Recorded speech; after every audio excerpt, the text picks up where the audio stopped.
Assalamualaikum warahmatullahi wabarakatuh. Sebelumnya saya akan memperkenalkan diri saya terlebih dahulu. Perkenalkan, nama saya Ika Maulidatul Alfi dengan NIM 20101110008, kelas PAIA 3 Ain. Mata kuliah Psikologi Pendidikan yang diampu oleh Ibu Meta Malihatul Maslahat MA. Di sini saya akan membahas strategi mengajar multiple intelligence. Saya memilih salah satu strategi mengajar multiple intelligence. Di antaranya yaitu strategi mengajar naturalis. Mari kita simak penjelasannya. Oke, sebelum ke materi, kita harus tahu apa itu multiple intelligence. Multiple intelligence dapat diterjemahkan, yaitu artinya kecerdasan majemuk atau kecerdasan ganda. Kali ini saya akan menerangkan tentang strategi mengajar kecerdasan naturalis. Apa itu strategi mengajar kecerdasan naturalis? Strategi mengajar kecerdasan naturalis yaitu kecerdasan dalam memahami alam yang meliputi kemampuan untuk mengidentifikasi dan mengklarifikasi flora dan fauna. Berikut strategi mengajar yang melibatkan kecerdasan naturalis. Di antaranya yang pertama yaitu tebak suara hewan, yang kedua identifikasi tumbuhan, yang ketiga matematika daun, yang keempat karya wisata. Oke, kita masuk ke strategi yang pertama, yaitu tebak suara hewan. Apa itu tebak suara hewan? Tebak suara hewan adalah permainan yang dilakukan dengan cara mendengarkan bunyi suara binatang, lalu menebak nama binatang dan menirukannya. Strategi tebak suara hewan.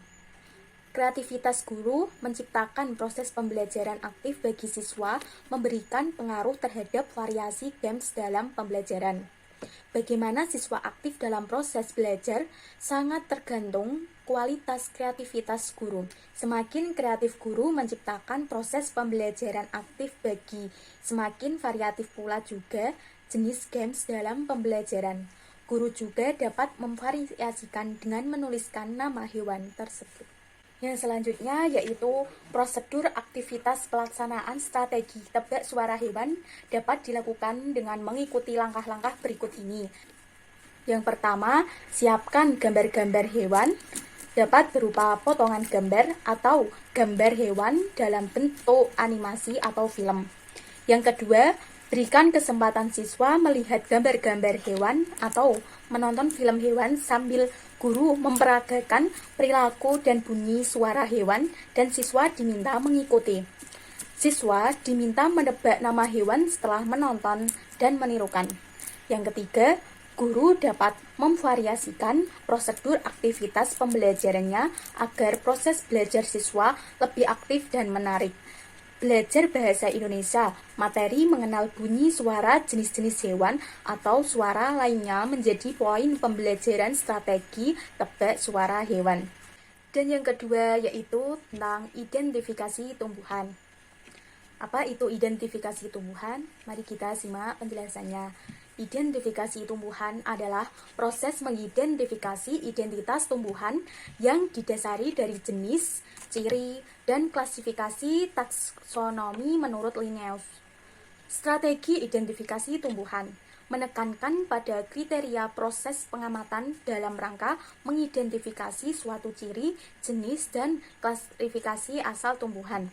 Strategi identifikasi tumbuhan bertujuan mempraktikkan suatu teknik klasifikasi berdasarkan teori Carolus Linnaeus, ahli botani asal Belanda. Yang selanjutnya adalah prosedur penerapan strategi identifikasi tumbuhan. Berikut prosedur penerapan strategi identifikasi tumbuhan sebagai berikut. Yang pertama, pemilihan strategi ini hanya pada materi sains biologi. Yang kedua, lebih awal siswa mempelajari ciri-ciri, klasifikasi bunga, biji, jenis monokotil, jenis dikotil, Angiospermae, dan Gymnospermae secara umum. Aktivitas proses identifikasi tumbuhan dapat dilakukan secara outdoor atau dalam bentuk. 3. Proyek yang sudah ditentukan. Yang selanjutnya, yang ketiga, yaitu matematika daun. Matematika daun adalah pembelajaran siswa menggunakan daun sebagai media belajar. Strategi matematika daun. Strategi pembelajaran multiple intelligence mendorong para guru melakukan inovasi dalam cara mengajarnya.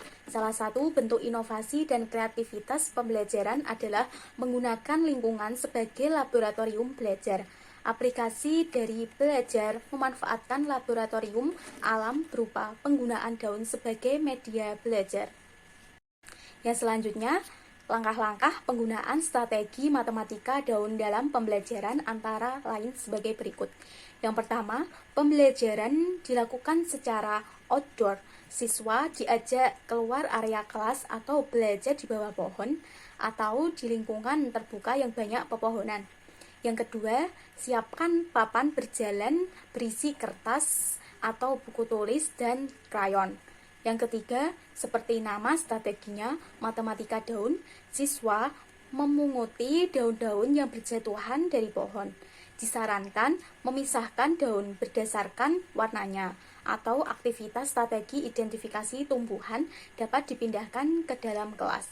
Yang keempat, siswa bersama guru menghitung jumlah daun sesuai warnanya dan menghitung jumlah keseluruhan daun. Yang kelima, setelah aktivitas menghitung daun, dapat juga divariasikan dengan menjiplak daun sambil mewarnai daun sesuai warnanya. Dan meminta siswa menuliskan nama tumbuhan atau pohon asal daun tersebut. Yang terakhir, yang keempat, yaitu karya wisata.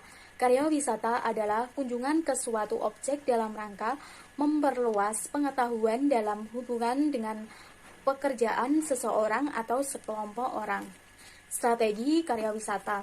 Strategi karya wisata adalah salah satu metode mengajar yang dirancang terlebih dahulu oleh pendidikan dan diharapkan siswa membuat laporan yang kemudian dibukukan. Sintaks strategi pembelajaran karya wisata mengajak siswa mengunjungi suatu objek guna memperluas pengetahuan dan selanjutnya siswa membuat laporan dan mendiskusikan serta membukukan hasil kunjungan tersebut.